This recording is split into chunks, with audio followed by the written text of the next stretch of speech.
Bismillahirrahmanirrahim. Assalamualaikum warahmatullahi wabarakatuh. Alhamdulillah wassalatu wassalamu ala Rasulillah wa ala alihi wa ashabihi wa mawala. Asyhadu an la ilaha illallah wahdahu la syarikalah wa asyhadu anna Muhammadan abduhu wa rasuluh la nabiyya wa la rasula ba'dah. Amma ba'du. Para ikhwan yang dirahmati Allah Subhanahu wa taala, alhamdulillah pada pertemuan yang lalu kita selesai membahas terkait dengan hukum-hukum air yang ditinjau dari segi penggunaannya. Alhamdulillah pada pertemuan pagi kali ini kita akan membahas terkait dengan dibak. Ya. Ada yang tahu apa itu dibak? Apa yang dimaksud dengan dibak? Ya, dibak ini dia masih bagian daripada toharoh. Mungkin ada yang tahu apa itu dibak? Dibak itu artinya menyamak. Tahu ya, menyamak ya. Menyamak kulit. Ya, menyamak kulit bangkai. Ya, kemudian disucikan. Yang mana kita sempat menyinggung pada pertemuan yang lalu sebuah kaidah. Kullu maitatin najisun. Semua bangkai itu hukumnya najis. Nah, sebelum kita membahas apa sih yang dimaksud dengan bangkai? Ya, apa yang dimaksud dengan bangkai? Bangkai itu kullu mazala hayatuhu bi ghairi zakatin syar'iyyah. Ya, kullu ma zalat hayatuhu bi ghairi zakatin syar'iyyah. Semua yang hilang kehidupannya bukan dengan cara yang syar'i. Ya, cara yang syar'i di sini ya, nanti akan dibahas di babnya. Ya, di antaranya dengan membaca basmalah. Jadi ketika ada hewan yang dia disembelih tidak dengan basmalah, maka di sini status hewannya bangkai. Kemudian dilihat dari jenis hewannya. Apakah hewan yang disembelih termasuk hewan yang halal dimakan dagingnya atau tidak? Misal ada harimau. Harimau di sini halal nggak dimakan dagingnya? Haram ya. Harimau itu dia yang memiliki taring. Jadi hewan yang memiliki taring itu hewan yang haram dimakan dagingnya. Nah, meskipun kita ambil ada harimau, kita sembelih. Ya, kita sembelih dengan cara ya sebagaimana kita menyembelih kambing misalnya. Kita baca basmalah, kemudian uratnya itu sudah terputus, saluran pernapasan sudah terputus, saluran darah sudah terputus, kemudian saluran makanan sudah terputus, sudah sesuai pokoknya dengan cara-cara yang kita lakukan ketika menyembelih hewan yang halal dimakan dagingnya. Tapi karena di sini harimau statusnya dia hewan yang haram dimakan dagingnya, maka hewan harimau tadi itu najis. Dia tetap dianggap sebagai bangkai. Ya, jadi bangkai itu segala yang hilang kehidupannya bukan dengan cara yang syar'i. Ya. Dan kemarin kita sempat membahas kullu maitatin najisun. Semua bangkai itu hukumnya najis. Nah, sekarang pada kesempatan kali ini kita ingin membahas bagaimana cara mensucikan kulit bangkai yang najis. Karena didapati dalam sebuah riwayat. Pada saat itu Rasul Shallallahu Alaihi Wasallam dan para sahabat melewati sebuah bangkai kambing. Ya, melewati ada bangkai kambing yang mati. Kemudian Rasul bertanya kepada para sahabat, kenapa kalian tidak memanfaatkan bangkai kambing tersebut? Ya, para sahabat mengatakan itu adalah bangkai ya Rasul. Sebagaimana yang kami ketahui, bangkai itu hukumnya najis. Bangkai itu haram dimakan dagingnya. Kemudian Rasul Shallallahu Alaihi Wasallam mengatakan, dan ini didapati dalam sebuah riwayat an Abdillah bin Abbas radhiyallahu an. Qala sami'tu Rasulullah sallallahu alaihi wasallam yaqul idza dubigo al-ihabu faqad tahura. Apabila al-ihab, ihab adalah kulit bangkai sebelum disamak. Apabila didapati ada kulit bangkai kemudian dia disamak faqad tahura, maka status kulit tersebut sekarang suci. Nah, sekarang dobitnya adalah kulit bangkai. Kita berbicara tentang kulit bangkai, bukan kulit hewan yang suci. Ya, bukan kulit suci. Apa itu kulit suci? Kulit suci adalah kulit dari hewan yang disembelih secara syar'i. Misalnya kita menyembelih kambing atau menyembelih sapi. Ini sesuai dengan cara yang syar'i. Maka kulit dari kedua hewan tersebut suci. Itu tidak perlu lagi disamak. Sudah tidak butuh disamak. Kalau misalnya kita mau memanfaatkan kulit tersebut untuk dijadikan sebagai pakaian, nah pakaian itu kita pakai sholat sudah sah. Tapi kalau kulit bangkai, misalnya kulit harimau, kemudian kita pengen jadikan dia sebagai pakaian, tapi statusnya belum disamak, lalu kita pakai untuk sholat, maka sholat kita tidak sah. Karena kita sholat menggunakan sesuatu yang najis. Nah maka dari itu pada pertemuan kali ini, kita ingin membahas bagaimana cara mensucikan kulit hewan yang najis, yaitu dengan cara didibak. Bismillahirrahmanirrahim. Qala al-musannifu rahimahullahu ta'ala nafa'anallahu bi ulumihi wa bi ulumi masyayikhina fid daraini. Faslun wa juludul maitati tadhuru bid-dibak. Beliau menyebutkan bahwasanya kulit-kulit bangkai itu dapat disucikan dengan cara dibak, dengan cara disamak. Bagaimana cara menyamak? Ya, menyamak yang pertama, kita hilangkan terlebih dahulu kotoran-kotoran yang ada di kulit. Ya, seperti lemak, kemudian darah. Ya, pokoknya apapun yang dapat menyebabkan kulit tersebut busuk, itu kita hilangkan. Itu yang pertama.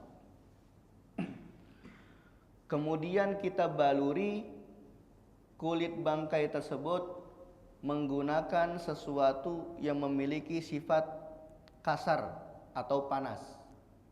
Contohnya seperti apa? Kotoran hamam, ya, kotoran burung merpati. Ini kotoran burung merpati hukumnya najis gak? Hukumnya najis ya. Hukum dari kotoran burung merpati najis. Dari sini kita bisa ambil faedah bahwasanya benda yang dipakai untuk menyamak itu tidak disyaratkan harus suci. Boleh kita menggunakan sesuatu yang najis. Contohnya seperti tadi, menggunakan kotoran burung merpati. Yang penting dia memiliki sifat kesat dan dia bisa menghilangkan kotoran-kotoran tersebut. Ya, contoh yang suci yaitu kulit delima. Ya, ini kulit delima termasuk benda yang boleh dipakai untuk menyamak. Terus bagaimana Ustadz kalau menggunakan garam? Menggunakan garam di sini diperselisihkan oleh ulama. Ya, seperti Imam An-Nawawi rahimahullahu taala, beliau termasuk yang mengatakan untuk mendibak atau menyamak kulit hewan itu tidak bisa menggunakan garam. Jadi menggunakan alternatif lain selain menggunakan garam. Ya, ala kulli hal ini alal khilaf, didapati ada perselisihan di kalangan ulama. Sebagian mereka ada yang memperbolehkan dan sebagian lain ada yang mengatakan tidak boleh. Ya, tadi yang pertama dengan cara menghilangkan kotoran-kotoran yang ada di kulit. Apa itu dobit daripada kotorannya? Kotoran yang dimaksud di sini adalah sesuatu yang dapat menyebabkan busuknya kulit apabila tidak dihilangkan. Ya, jadi ini harus dihilangkan terlebih dahulu. Kemudian dibalur dengan ramuan-ramuan tadi yang sudah diracik atau dengan kulit delima atau dengan kotoran burung merpati. Kemudian setelah itu direndam, kemudian dijemur. Ya, setelah dibasuh, dijemur. Ya.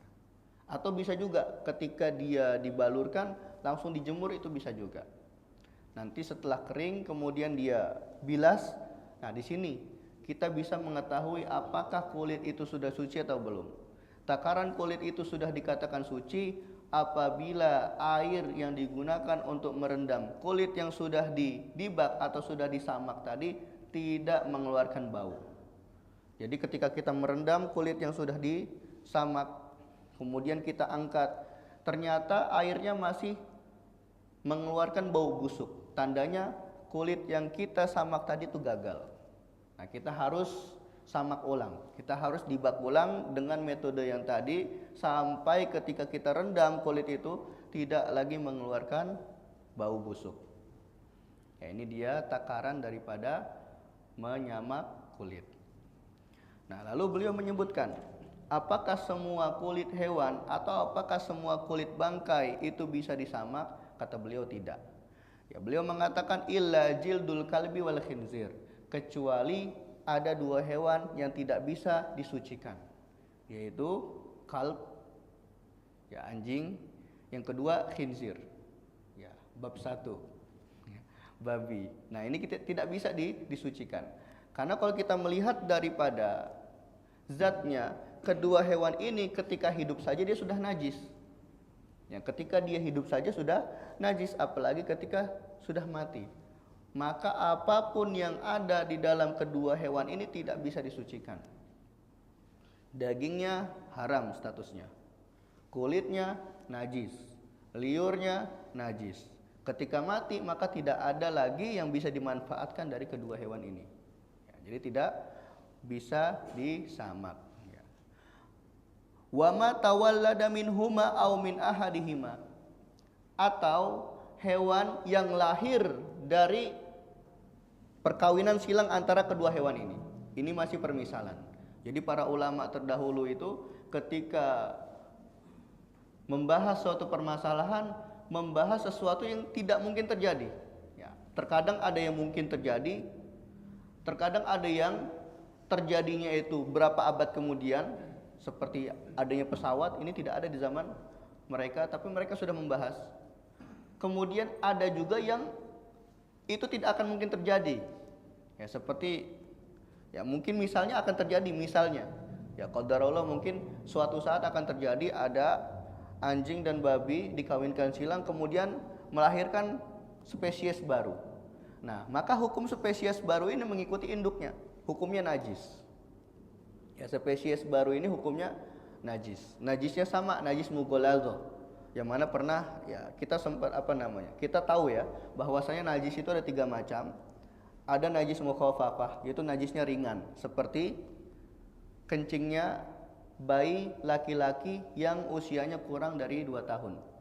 Kemudian ada najis mutawasitoh, najis yang pertengahan, yaitu najis lainnya sisanya selain kencing bayi laki-laki yang kurang usia 2 tahun dan selain kotoran anjing dan babi, itu dianggap sebagai najis mutawasitoh. Ya, dia cara menghilangkannya nanti dengan cara dibasuh. Nah, sedangkan kedua hewan tadi itu dihukumi sebagai najis mughaladzah. Najisnya najis yang keras, ya, yang tinggi. Bagaimana cara mensucikannya? Dengan membasuh sesuatu yang terkena najis dengan 7 kali basuhan, dan salah satunya harus menggunakan debu atau menggunakan pasir. Ya. Jadi kalau ada hewan yang lahir dari perkawinan silang kedua hewan tadi, maka dihukumi anaknya ini sama seperti induknya. Dia najisnya najis mughaladzah. Atau ada hewan dikawinkan dengan salah satu hewan tadi. Misalnya ada kambing dikawinkan dengan anjing misalnya. Kemudian lahirlah anak. Meskipun dia bentuknya kayak kambing, tapi di sini kita hukumi dia hukumnya seperti yang tadi. Dia najisnya najis mughaladzah. Ya, dia najis mughaladzah.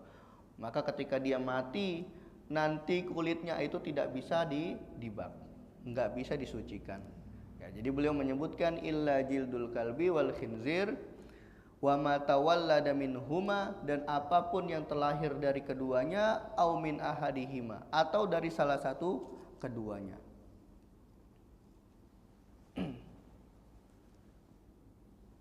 Lalu beliau menyebutkan wa azmul maitati wa sya'ruha najisun.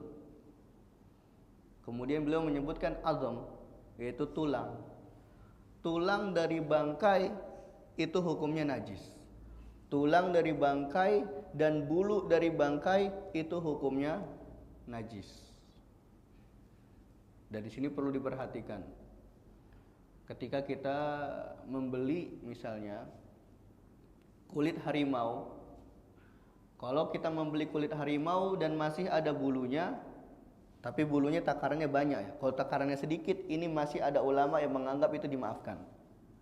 Tapi kalau bulunya masih banyak, nah di sini statusnya najis. Statusnya najis. Misalnya kita pakai bulu harimau itu untuk sholat, maka sholat kita tidak sah. Atau kita pakai dia sebagai sajadah untuk sholat, maka sholat yang kita kerjakan tidak sah. Karena beliau menyebutkan wa azmu al-maitati wa sya'ruha najisun. Tulang dari semua bangkai dan bulu dari semua bangkai itu hukumnya najis. Di sini sigohnya sigotul ya, sigotul am.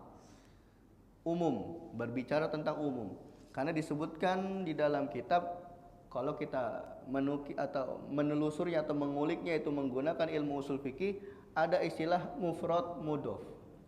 Ada tarkib idofi. Ya, mufrad mudhof itu bermakna umum. Beliau mengatakan azmul maitati, tulangnya bangkai. Di sini berarti bangkai secara umum. Bangkai secara umum, tulang dan bulunya itu najis.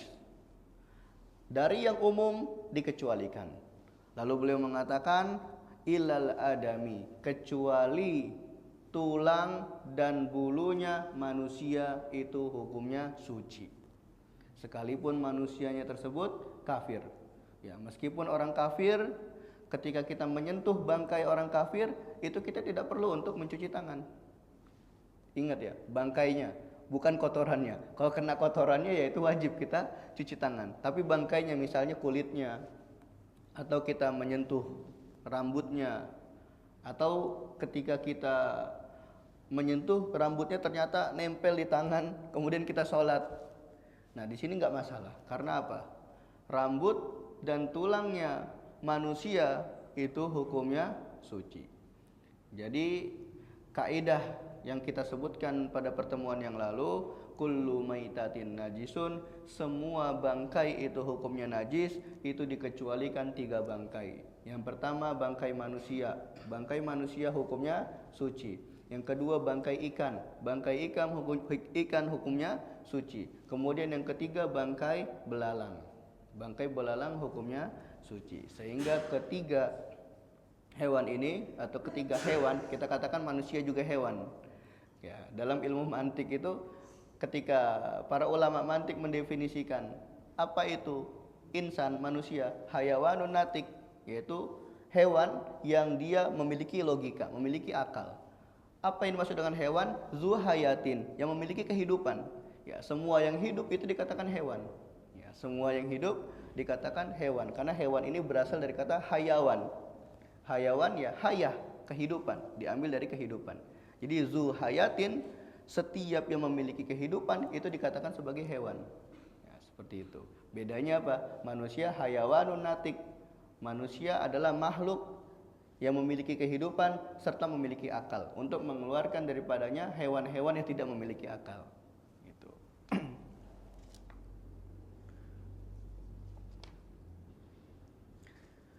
Ya, kita lanjut pasal selanjutnya. Karena masih ada waktu, kita lanjut pasal selanjutnya yang berkaitan dengan apa hukum menggunakan bejana yang terbuat dari emas dan perak. Ya, ini ada hukumnya. Bagaimana hukumnya menggunakan bejana yang terbuat dari emas dan perak. Nah, tapi sebelum kita lanjut ke pasal selanjutnya, apa hukum memakan kulit dari hewan yang sudah dibak tadi, sudah disamak. Kan misalnya kita dapati ada kerupuk kulit.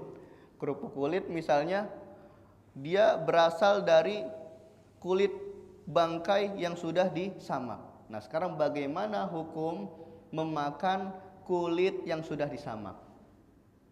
Ya, Bagaimana hukum memakan kulit bangkai yang sudah disamak? Boleh atau tidak? Di sini kita harus bisa membedakan kulit bangkai dan kulit hewan yang bukan bangkai statusnya. Kalau kulit yang bukan bangkai itu halal, jelas ya. Kulit sapi yang disembelih secara syar'i, kemudian kita jadikan kikil, itu halal. Kemudian kulit kambing ya, kita olah, ya itu juga halal. Nah, bagaimana hukumnya ketika kita dapati ada bangkai sapi atau bangkai kambing, kemudian kulitnya kita samak, setelah itu kita makan kulitnya, apa hukumnya? Di sini diperselisihkan oleh ulama. Ada ulama yang memperbolehkan, ada juga ulama yang mengharamkan. Kalau saya pribadi lebih menguatkan pendapat yang kedua, yaitu diharamkan. Kenapa? Karena ketika hewan itu mati bukan dengan sembelihan syar'i, itu ada efek dari hewan yang disembelih itu. Sehingga bisa ada kemungkinan bahaya-bahaya yang kita tidak ketahui dan kita konsumsi. Ya, jadi ketika kita dapati ada kulit bangkai kemudian disamak, itu hanya mensucikan saja, tapi tidak menghalalkan zatnya. Status zatnya haram dimakan, tapi suci hukumnya untuk digunakan. Ya, kemudian kita lanjut ke pasal selanjutnya, yaitu pasal penggunaan bejana-bejana yang terbuat dari emas dan perak. Beliau menyebutkan wala yajuzu isti'malu awani zahabi wal fiddati. Tidak boleh hukumnya menggunakan bejana yang terbuat dari emas dan perak. Tidak boleh. Misalnya kita menjadikan emas dan perak itu sebagai wadah untuk menampung air, maka di sini hukumnya haram. Hukumnya diharamkan. Lalu bagaimana ketika menggunakan emas dan perak tersebut sebagai sendok atau gelas? Sama, hukumnya diharamkan. Ini berdasarkan dalil. Disebutkan an Hudzaifah bin Al-Yaman. Ini diriwayatkan dari Al-Hudzaifah. Jadi Hudzaifah bin Al-Yaman qala, beliau berkata, sami'tu Rasulullah sallallahu alaihi wasallam yaqulu, saya mendengar Rasul sallallahu alaihi wasallam pernah bersabda, la talbasul harira, janganlah kalian memakai kain sutra, wala ad-dibaja, dibaj juga termasuk sejenis kain sutra, wala tashrabu fi aniyatiz zahabi wal fiddah, janganlah kalian minum di bejana yang terbuat dari emas dan perak. Di sini termasuk larangan. La-nya di sini la an-nahiyah, la yang menunjukkan larangan. Dalam kaidah usul fikihnya al aslu fin nahyi li tahrim. Pada asalnya larangannya Rasul sallallahu alaihi wasallam dan larangan Allah Subhanahu wa taala itu menunjukkan keharaman. Kecuali nanti didapati dalil lain yang merubah dari haram tersebut menjadi hukum lain. Tapi di sini tidak didapati. Maka hukum asal daripada larangan minum menggunakan bejana yang terbuat dari emas dan perak adalah haram. Wala tashrabu fi aniyati dzahabi wal fiddati wala ta'kulu fi sihafiha. Janganlah kalian juga makan menggunakan mangkok yang terbuat dari emas dan perak. Fa innaha lahum fid dunya walana fil akhirah. Karena kata Rasul sallallahu alaihi wasallam, hal tersebut adalah pekerjaannya orang-orang kafir. Kata Rasul, fa innaha lahum, humnya kembali kepada orang-orang kafir. Karena sesungguhnya perbuatan tersebut itu untuk mereka, yaitu orang-orang kafir selama di dunia. Walana fil akhirah, sedangkan hal tersebut nanti akan kita jalani, akan kita alami di akhirat. Ya, kemudian disebutkan wa yuqasu alal akli wa syurbi ghairihima minal wujuhil isti'mal. Jadi dari makan dan minum yang disebutkan di dalam hadis tadi yang diriwayatkan dari Hudzaifah bin Yaman, kita kiaskanlah hal-hal yang lain. Misalnya kita menjadikan ini tiang bendera terbuat dari emas misalnya. Terbuat dari emas. Ini juga hukumnya diharamkan. Atau kita hanya mengoleksi gelas yang terbuat dari emas, tujuannya itu hanya untuk pajangan, itu juga hukumnya diharamkan. Lalu bagaimana hukum membeli emas, bukan emasnya, membeli benda misalnya botol atau gelas atau sendok yang terbuat dari emas, apa hukumnya? Hukumnya juga diharamkan. Ya. Jadi hukumnya juga diharamkan. Ma haruma istimaluhu haruma syira'uhu. Semua yang diharamkan penggunaannya, maka diharamkan juga jual belinya. Ya. Segala yang diharamkan penggunaannya, maka haram juga jual belinya. Kemudian kaidah lain, ma haruma istimaluhu haruma ittikhadhuhu. Apa-apa saja yang diharamkan penggunaannya, maka diharamkan juga mengoleksinya. Jadi ketika kita diharamkan minum menggunakan gelas yang terbuat dari emas dan perak, maka mengoleksi gelas yang terbuat dari emas dan perak juga diharamkan. Sebabnya apa? Sebabnya hal tersebut dapat menyakiti hati-hati orang-orang miskin. Karena orang miskin pasti tahu emas dan perak itu harganya, ya, ini mahal. Nah kemudian dipakai untuk minum, dijadiin gelas. Nah ini akan menyebabkan sakitnya hati orang-orang miskin. Maka dari itu Rasul Shallallahu Alaihi Wasallam mengharamkan penggunaan gelas itu yang terbuat dari emas dan perak sebagai wadah atau bejana minum. Ya, beliau menyebutkan wala yajuzu istimalu awani zahabi wal fiddati wa yajuzu istimalu ghairihima minal awani. Nah, sedangkan beliau menyebutkan boleh menggunakan bejana lain, yaitu bejana yang selain terbuat dari emas dan perak, seperti misalnya apa yang paling ini? Keramik atau perhiasan selain emas dan perak. Misalnya berlian. Ya, berlian ini boleh dipakai untuk sebagai bejana. Kenapa? Karena nggak semua orang miskin tuh tahu harga berlian tuh mahal. Karena mereka ngiranya ini hanya batu. Tapi kalau emas dan perak semuanya tahu kalau emas itu harganya mahal. Maka dari itu beliau menyebutkan wa yajuzu istimalu ghairihima minal awani. Ya, sedangkan bejana yang terbuat dari selain emas dan perak itu boleh dipakai meskipun itu harganya mahal. Ya. Seperti itu. Nah, jadi kita pada pagi hari ini membahas terkait dengan ad-dibag, yaitu menyamak, kemudian dilanjut dengan pasal penggunaan bejana yang terbuat dari emas dan perak, yaitu hukumnya diharamkan. Ya, mungkin sampai sini ada yang ditanyakan.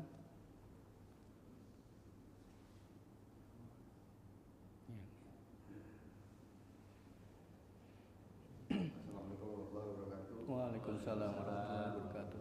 Ustaz, saya tadi sangat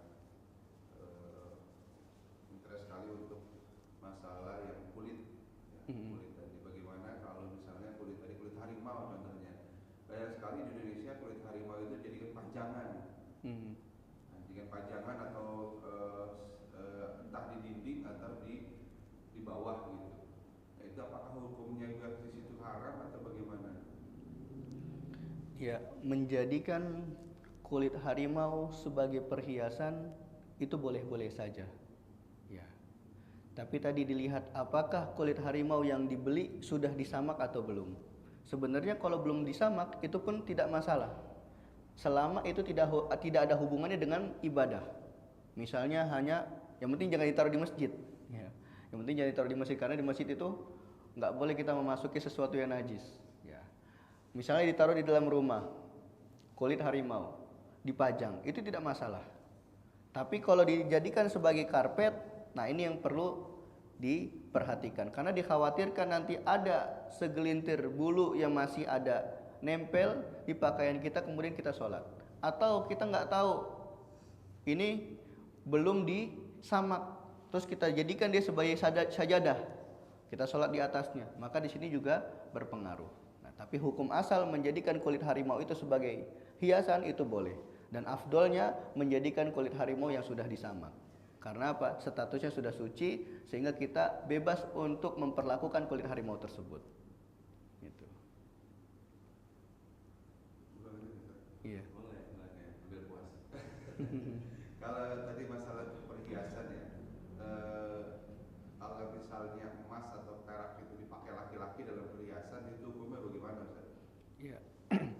menggunakan perhiasan emas dan perak bagi laki-laki haram.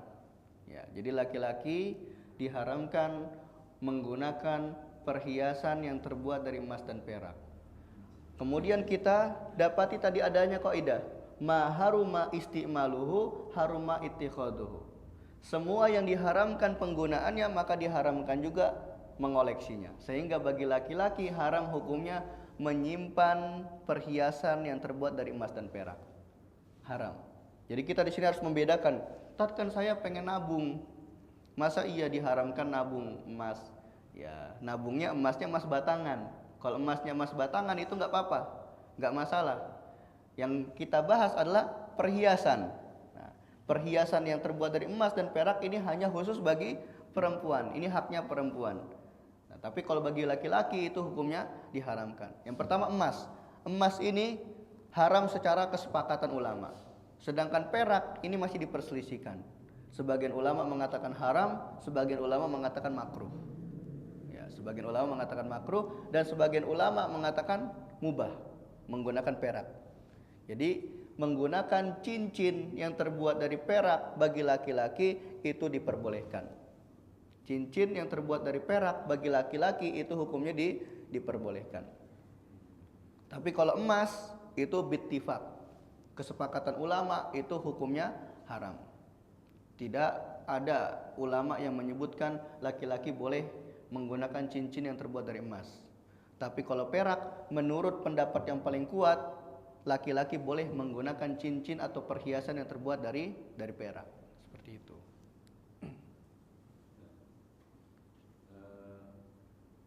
Kan tadi menyamaknya menggunakan benda-benda yang disebutkan tadi.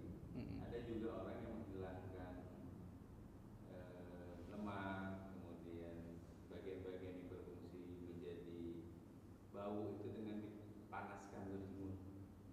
Itu seperti apa? Menghilangkan atau mensucikan kembali bangkai yang diharapkan tadi dengan cara yang dijemur atau dipanaskan. Sebenarnya untuk dijemur saja itu belum cukup.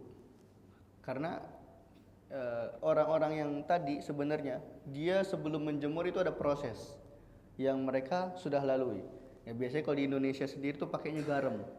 Digini-gini pakai garam sampai udah hilang kadar baunya, kemudian baru dijemur. Nah, itu biasanya seperti itu.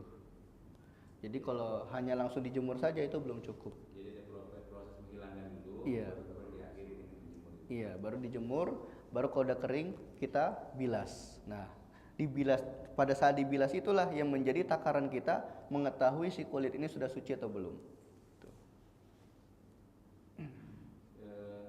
Tambahan. Sekarang juga sering kita dengar ada gelatin ya, gelatin babi ya. Gelatin babi yang kemudian digunakan untuk kosmetik. Artinya kalau tadi disebutkan hukum asal haram, maka dalam bentuk apapun akan haram gitu ya. Iya. Tapi beberapa kejadian kemudian umat muslim kan tidak tahu tentang hal-hal seperti itu. Itu untuk orang yang tidak tahu. Iya. Tidak tahu itu bukan berarti kan di media sebenarnya mengemukakan itu sudah disampaikan, tapi ada orang yang tidak tahu gitu. Nah itu terkait dengan penggunaan bahan-bahan yang haram tadi dipakai pada penggunaan bahan lain itu seperti apa? Jadi zat-zat yang tadi sudah disebutkan yaitu babi dan ini yang saudaranya itu tidak bisa disucikan. Itu tidak bisa disucikan. Jadi ketika kita menggunakan bahan kosmetik yang terbuat dari kedua benda tersebut, maka status kosmetiknya najis. Kita tidak boleh menggunakannya. Apalagi ketika kita gunakan sholat, maka sholat kita tidak sah. Kemudian kita basuh, kemudian basuhannya menetes ke ember, maka status air yang ada di ember itu semua najis. Ya. Maka dari itu di sini sebenarnya tugasnya MUI. Tugas MUI untuk menghimbau kepada seluruh masyarakat Indonesia untuk memilah-milih mana produk-produk yang dihalalkan dan mana produk-produk yang diharamkan. Nah, lalu bagaimana penggunaan benda-benda tersebut bagi orang-orang yang tidak tahu? Nah, bagi orang-orang yang tidak tahu dilihat. Kalau misalnya dia tinggal di wilayah yang banyak media, kemudian banyak kaum muslimin di sana, kemudian banyak asatid yang sekiranya bakal mengingatkan orang tersebut, maka di sini tidak dikasih uzur. Dia tidak mendapatkan uzur. Ya, ketika dia pakai untuk sholat, maka sholatnya tidak sah. Kalau dia sengaja, ya sudah, sholatnya dia tidak sah, dia dihukumi orang yang tidak sholat. Berarti ketika dia sholat, kemudian dia menggunakan kosmetik tadi, sholatnya tidak sah sampai 1 bulan, maka 1 bulan itu sholatnya wajib diqodho, karena dia nggak sah status sholatnya. Ya, kalau dia tinggal di wilayah yang di sana banyak kaum muslimin, kemudian dilengkapi dengan teknologi media-media, kemudian banyak asatidzah yang sekiranya mereka menasehati, maka orang tersebut tidak mendapatkan uzur. Tapi kalau orang yang tinggal di pelosok misalnya, untuk sinyal aja susah misalnya ya, kemudian dia tidak dapat informasi dari media, kemudian ustadz juga di sana jarang, maka penggunaan bagi mereka itu dimaafkan, diberikan uzur. Ya.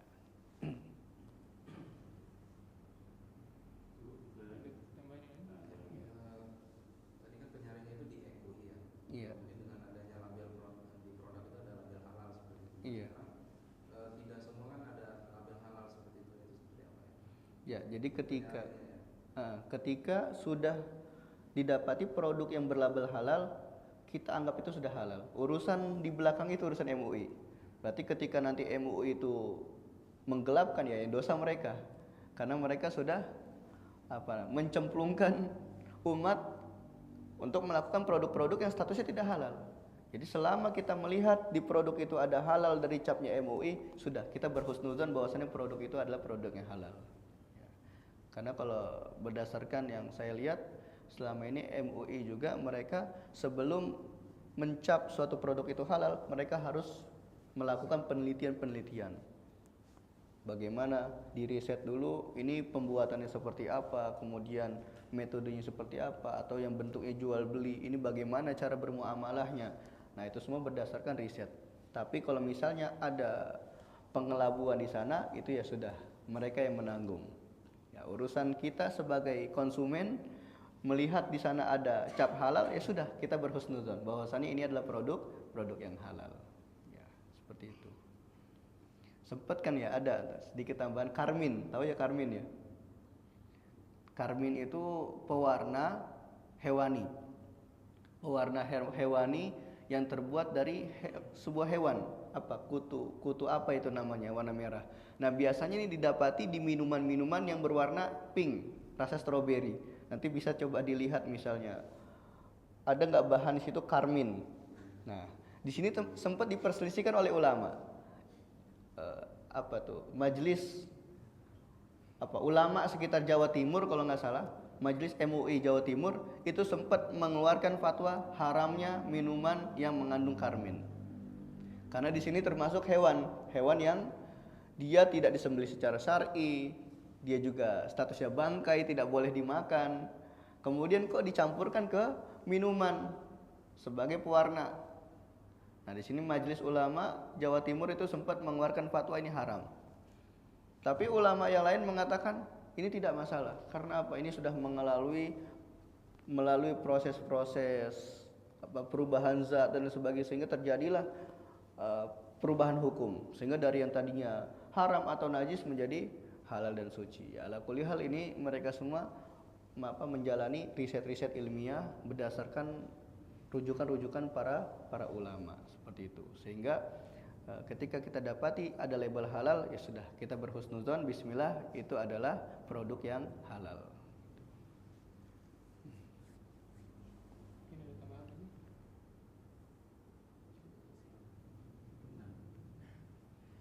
Ya, alhamdulillah kita sama-sama telah menyimak apa itu penggunaan dibak, maksudnya apa itu dibak dan penggunaannya, terus apa itu macam-macam bangkai yang halal dan haram, lalu ada hukum terkait dengan emas, Ustaz ya. Emas itu digunakan dalam bejana ataupun digunakan dalam sehari-hari kita, dan beberapa poin lainnya. Semoga kita bisa mengambil berbagai macam kaidah dan manfaatnya atas pertemuan kali ini, dan semoga jamaah bisa istiqomah untuk mengikuti kajian ini, kajian rutin ini, karena fikih ini, kitab fikih yang kita bahas ini bukan membahas tentang hanya toharoh atau bersuci, tapi membahas terkait dengan hal-hal yang berkaitan dengan ibadah kita sehari-hari ataupun ibadah sunnah lainnya. Semoga para bapak-bapak dan para asatidz kalian bisa istiqomah mengikuti kajian ini di pekan-pekan berikutnya. Semoga bermanfaat. Mari Ya, kita tutup dengan hamdalah, alhamdulillahirabbil alamin, dan doa kafaratul majlis. Subhanakallahumma wa bihamdika asyhadu an la ilaha illa anta wa astaghfiruka wa atubu ilaik. Wal asri innal insana lafi khusrin illa alladzina amanu wa amilus solihati wa tawassaw bil haqqi wa tawassaw bis sabr. Wassalamualaikum warahmatullahi wabarakatuh.